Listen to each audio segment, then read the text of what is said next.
Hello everyone, myself Muhammad Firoz Ahmed. Welcome to this channel that is known as Geographical Learning. Now we are going to discuss about a scholar who is known as Ibn Khaldun, a scholar of the great versatility and the great genius who has contributed more not only in the field of history, geography, social sciences, anthropology, ethnography, and the other branches of humanities, but he was one of the great scholar and the contributor in the field of the human geography and political geography also. Ibn Khaldun was an Arab scholar who was born in the year of 1332 and at the place which is known as the northwestern Africa. Nowadays, north of West Africa or the whole northern part of Africa is known as the Maghrib countries. These are also known as the Arab countries or the Arab Maghrib countries. That's why there is the organization that is known as Arab Maghrib Union, consisted with the Tunisia, Algeria, Libya, Egypt, and so on. In the same way, he belongs to that country of the North Africa near the coast of the Mediterranean Sea. Ibn Khaldun was born in 1332 AD. That's why we can say that he belongs to the 14th and 15th century, which was the period of the losses of the Arab world also. That's why he has saw the decline as well as the sustenance of the Arab world under the Caliph system also. And before the demolition of the Arab Empire, he was one of the scholars who has observed about the beauty of the knowledge and the contribution of the knowledge from the Arab world also. Ibn Khaldun was known as the last Arab great scholar. In terms of the scholarship of the chronology, he was considered as the one of the great scholar of the late Arab period. Then we will discuss about the contribution which was made by the Ibn Khaldun in the geography, especially in the field of geography, as well as in the sociology or in social geography, political geography, and historical geography into the detail. Then foremost we have to go through about the literature and the book which was published by Ibn Khaldun in his discussions, in his inquiry. Then the book which is written by the Ibn Khaldun is known as Muqaddimah. Muqaddimah was the book which is written by the Ibn Khaldun, and that was completed when the Ibn Khaldun was 45 years old. Then we can say that he was written this book in the period of his middle ages, because he died in the year of 1406 AD, and that's why we can say that when he was at 45 years of old, he has completed his book Muqaddimah. In Urdu, the meaning of Muqaddimah means the introduction. In the translation of Muqaddimah, Muqaddimah means foreword or the introduction of a certain literary pieces or any writings or any pieces which is developed by any scholar. Basically, this introduction of that book was so extensive and so large that itself it becomes a kind of the book. That's why Muqaddimah is one of the important and great contribution by Ibn Khaldun. Then what was there in Muqaddimah? Basically, Muqaddimah was a book which covers a range of the issues and the topic of the social sciences. However, this book was translated late in the English world, in the Latin languages, or in English and European languages.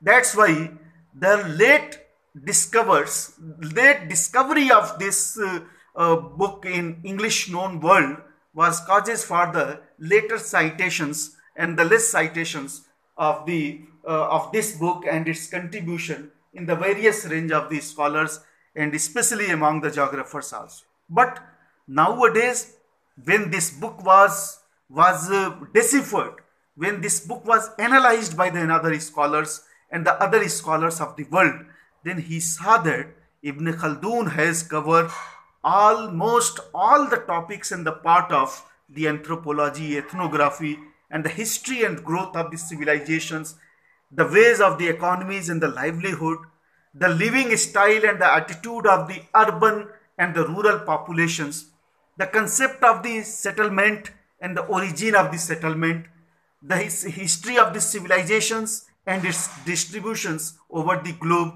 and how the physical environment and physical component of the environment, especially the fertility of the soil as well as the natural resources like water, attracts the population to be settled to the certain place.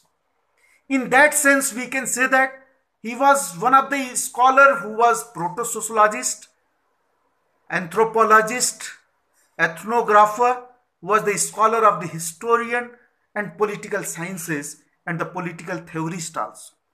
Because in Muqaddama, he has covered the field of the organization of the society in terms of the political society, how any society is being organized into the form of state, how the institutions and political institutions like the state, nation has evolved over the landscape, and what was the role of the physical environment and physical environmental features in creation of the various social groups and the various social organizations and its structure. Then we can classify his contribution in the various fields. First of all, we have to discuss about the concept of the state as a political organizations and the basis of the state formation discussed by Ibn Khaldun. Then we have to focus upon the essence of the state formation, which the Ibn Khaldun has focused in his book Muqaddama, was Asabiyah. Asabiyah is the principle of group solidarity. He has compared about the Asabiyah are the group solidarity and its features among the various ranges of the social organization, from primitive organizations towards the state, larger empire and the powerful state organizations. Then he has says that because of that group feeling and the feeling of solidarity, that is called as Asabiyah. Asabiyah means the feelings of solidarity, the feelings of unifications, united, the feelings of oneness. And these elements are also being characterized by the modern scholars and by the modern political scientists and political geographers as the essence of the nationalities and the primordial concept of nationalism. Then we can say that this group solidarity and unity among all causes for the national cohesions and establishment of the state and the political organizations and the political sociology and the political social groups. But when the population of that social group has enlarges, and when the nature of that society has converted and changed into the different urban groups, division of labor has started, commercializations of the activities has been started, then it tried to later on be degenerated and destroyed. That's why we can say that Ibn Khaldun was a scholar who has established the theory of the cycle of state development. State and other political organization started from its young stage towards its mature and towards a larger stage, that is at the mature stage of their organizations, and later on these states decline. And he has given the cause for the decline of the state lies in the corruption of the state affairs. And he was probably true when we correlate this scholar into the modern form and the modern sociology and the modern society. Then in conceptions of the state development, in conceptions of the young youth, mature, as well as the decline and the last stage of the state development, he was foremost a scholar who has predecessors and who has who has imagined the concept of the cyclic nature of the state and cyclic nature of the land form and the cyclic nature of the state development in terms of youth, mature, and the last stage. Then we can correlate it that Rattgel, which he defined in 1896 as the state of as the laws of spatial growth or the laws of the state in terms of the Lebensraum, as like the living state or the living state in the living form or the living body. But before Rattgel, it was Ibn Khaldun who has perceived about the nature and cyclic nature of the development of the state as a political organization, crossing the life span of the living organism in terms of the youth, mature, and the decline.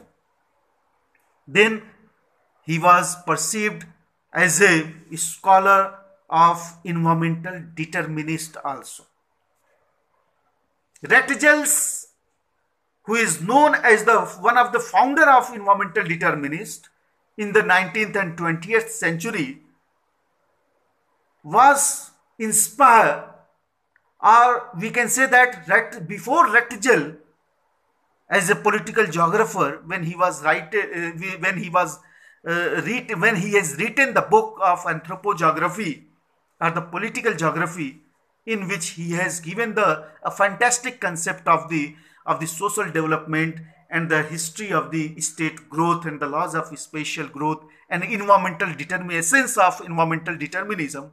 But before him, Ibn Khaldun must be considered as the founder or the one of the important great propounder in terms of environmental determinism, because wherever Ibn Khaldun has visited the places, just like the Tunisia, Algeria, near the coast of state of Gibraltar, Libya, Egypt, where he has lived most of the years of his life in Egypt, he has studied and focused upon the physical environment, physical attributes of the environment and its attractive power to attract the population to be settled. And he has studied each social stage of human life with relation to their physical environment, how the physical attributes controls the life and activities of the individuals. In that sequence, when he analyzed about the peoples of the desert region, then he has established that the people of desert region or the nomadic peoples of the desert are very pure and very natural in that sense. When they move towards the urban areas and when they settled in the sedentary life, or you can say agriculturally or industrially settled region, then the luxuries of their life and luxuries of their activities causes for the degeneration of their attitude also and their moral behavior also. In that sense, we can say that the urban style of life and the rural style of life was compared by the Ibn Khaldun in a very detailed manner. He has given the comparison of the life of the rural areas and the life of the urban areas. And that's why he is called as the one of the great scholar of comparative sociology, comparative societies, where he has compared the different social groups in a different social and physical settings and their attitude, their behavior, their norms of life and their ways of life and livelihood. That's why he has compared all these forms of life and social groups scattered over the globe and over the known globe of that time. Then we can see also that in terms of environmental determinism or the natural determinism, he was the scholar who has perceived that the peoples who are living near the equator are black in color. Here he has correlated with the prevailing condition of temperature and the humidity of the equatorial zone, and he has correlated with the life and activities, even the biological races and the biological characteristics and their color is being defined and determined and controlled by the latitudes of that region or the temperature or the hotness of that region. However, he says that crossing the equator, when we move towards the north directions in the northern hemisphere till the 64-degree latitudes, the population density is very high. That's why he has compared about the population density till the 64 latitude degree Celsius, where the temperate belt, he says that the temperate belt where the heat as well as the moistures are in balance in nature. The heat, that is the temperature, that is measured by the instrument thermometer, that is measured in temperature. If that temperature and the humidity is moderate and both are there in a very balanced situations, then these conditions are good for the living style, for the concentration of the population in that region. Further, he has said that before crossing over the 64-degree parallel in northern hemisphere, then the frozen conditions and the extreme low temperature causes for the less concentration of the population over the area. Then he has correlated the frozen characteristics of the regions of high latitudes, that is in frozen and mostly in covered by the ice caps and the ice sheets and the glaciers. He has said that it is also not suitable for the habitations, and that's why habitable world is not there or not much in terms of their proportions of their lifestyle and their living concentrations in that area. Then he says that the temperate belt is suitable for the human life, where the moderate temperature and environmental condition is there, instead of the equator or instead of the high latitudes or the polar or the areas of Arctic Circle. That is not good for the human settlement, and that's why humans are not settled there. He has also established the theories of the origin of the settlement, how the settlement has been originated. Then he has perceived that most of the population are concentrated in the northern hemisphere. And he was right in his explanation that northern hemisphere has the larger concentration of the population. And he has also focused upon that in terms of origin of the settlement. He says that the fertility of the soil and the availability of the water is necessary for the human settlement.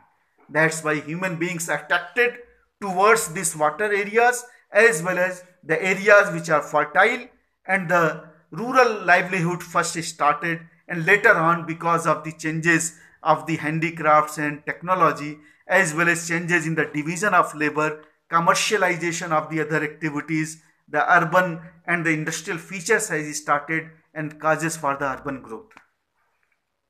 In terms of the civilizational history, from primitive nomadic culture towards the urban culture, he has focused upon the stage of the growth of the civilization and the stage of the growth of the society in terms of rural to the urban areas.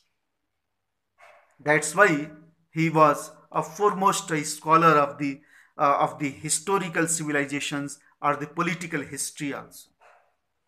With relations to the areas where he has explained, then we can say that he has focused mostly upon the areas of the Mediterranean Sea, with relations to the solidarity of the populations among themselves, with relations to their levels of development in terms of civilizational history, as well as he has classified the world into the same climatic zones which was earlier established by the other Arab and the Greek scholars in terms of the torrid zone, temperate zone and the frigid zone.